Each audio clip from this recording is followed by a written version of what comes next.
여호수아 23장 1절, 2절 같이 읽어보겠습니다. 여호와께서 이스라엘의 사방 대적을 다 멸하시고 안식을 이스라엘에게 주신 지 오랜 후에 여호수아가 나이 많아 늙은지라. 여호수아가 온 이스라엘 곧 그 장로들과 두령들과 재판장들과 유사들을 불러다가 그들에게 이르되 나는 나이 많아 늙었도다.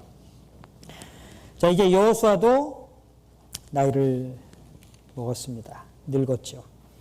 그런데 죽음이 가까이 오는 것을 알고 백성의 두목들을 먼저 불렀습니다. 이게 장로들, 두령들, 재판장들, 유사들, 이 사람들을 먼저 불렀습니다. 그리고 부탁하는 말이 있었습니다. 6절. 그러므로 너희는 크게 힘써 모세의 율법책에 기록된 것을 다 지켜 행하라. 그것을 떠나 좌로나 우로나 치우치지 말라. 이걸 부탁했습니다. 즉 앞장서 있는 사람들에게 하나님의 말씀을 지켜 행하라. 그것에 힘쓰라고 말씀을 하셨어요. 부탁하신 말씀이 이 말씀이었습니다. 왜? 그들이 확실하게 하나님의 말씀을 지켜 행할 때 백성들도 그 길을 따라갈 수 있을 테니까 하나님 말씀을 지키고 행하라는 걸 부탁을 했어요. 다 지켜 행하라는 거죠. 다 지켜 행하라. 그 다음에 24장. 자, 24장은 이제 백성들에게 부탁하는 마지막 말씀입니다. 2절, 24장 2절. 여호수아가 모든 백성에게 이르되 이스라엘 하나님 여호와의 말씀에 옛적에 너희 조상들 곧 아브라함의 아비 나홀의 아비 데라가 강 저편에 거하여 다른 신들을 섬겼으나. 자, 이제 24장은 백성들에게 말씀을 하는 건데 말씀하는 내용이 다르죠.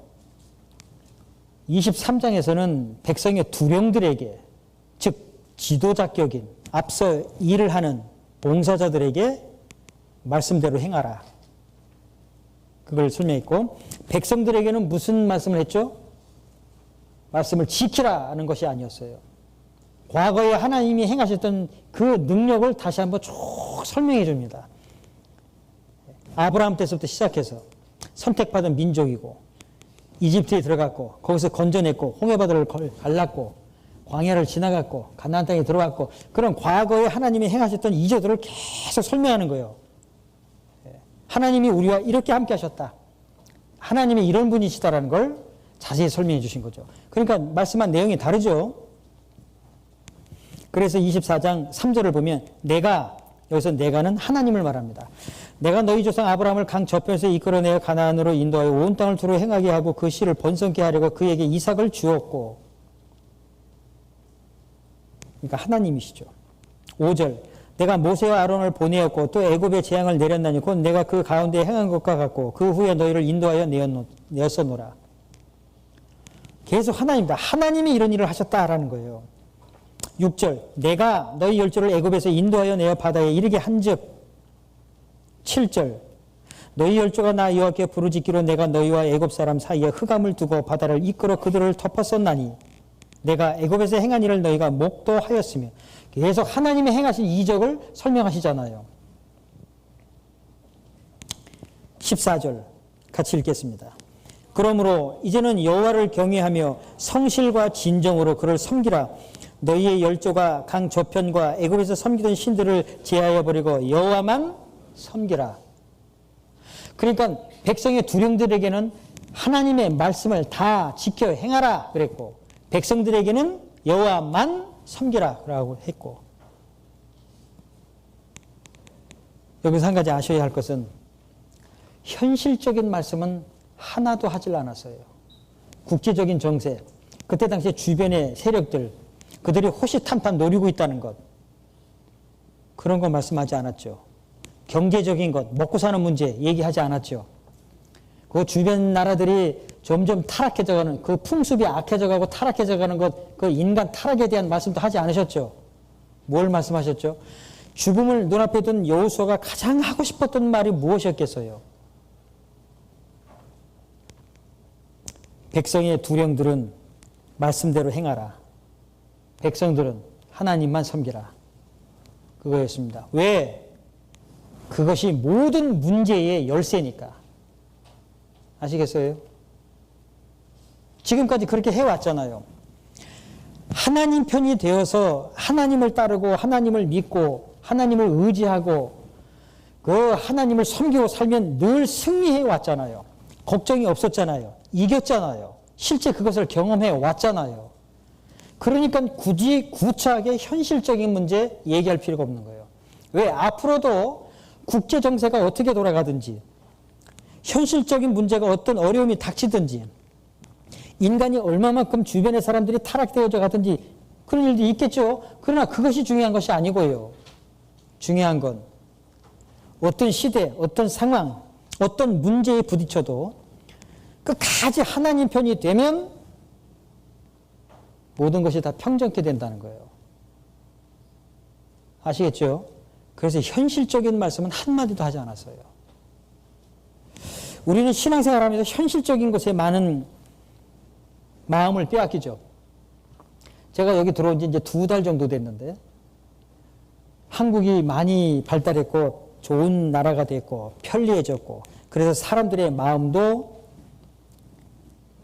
이제는 점점 더 현실주의적이 돼가고 악해져가고 죄도 발달하고 그래서 말씀 듣는 사람들도 말씀을 찾고자 하는 사람들도 끝까지 말씀을 듣는 사람도 없다고 적다고 구원받았다고 하지만 신앙생활 하는 걸 보면 아닌 것 같다고 그런 말씀 참 많이 들었습니다. 2달 동안.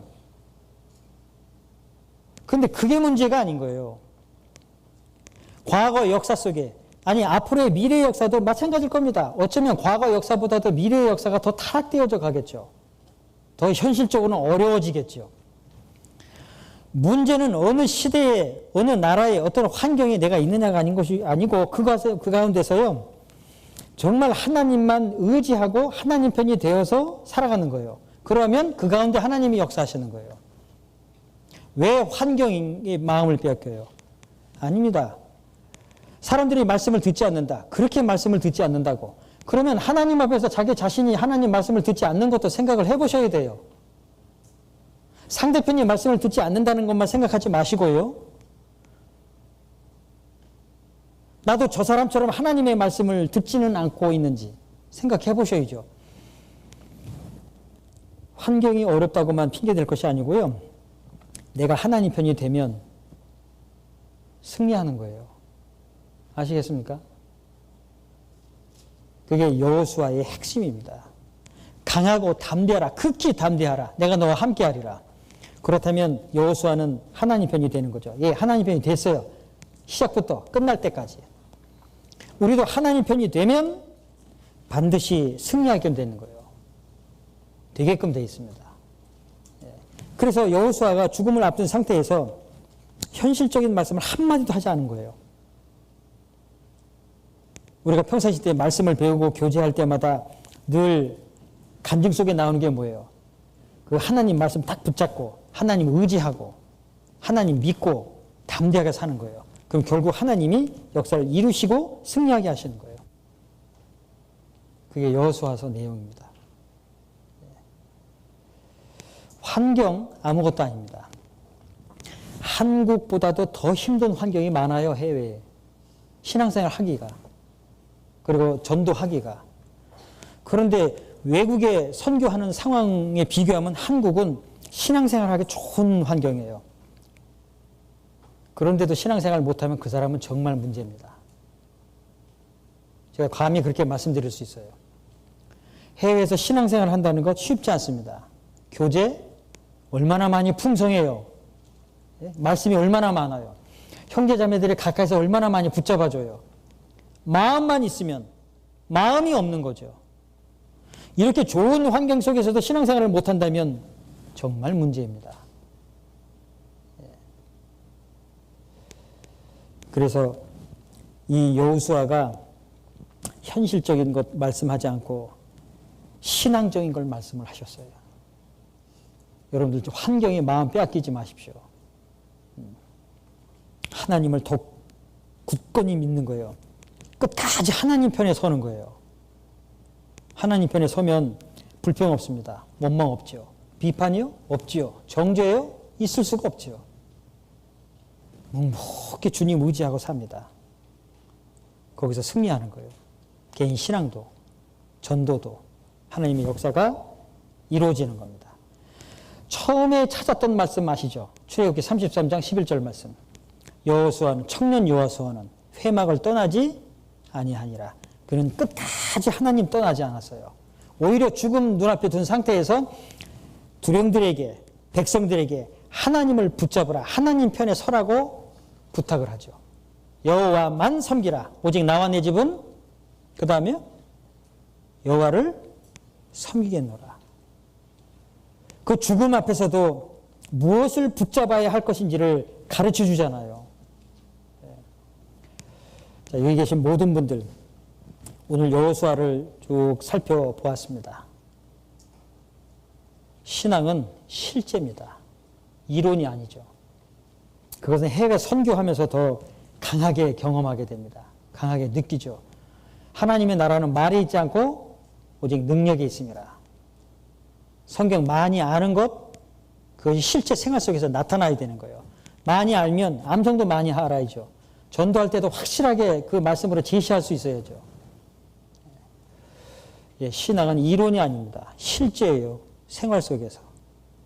그래서 여기 있는 모든 형제자매님들이 여호수아처럼 끝까지 하나님 편에 서서 그 믿음의 사람으로 남기를 바랍니다.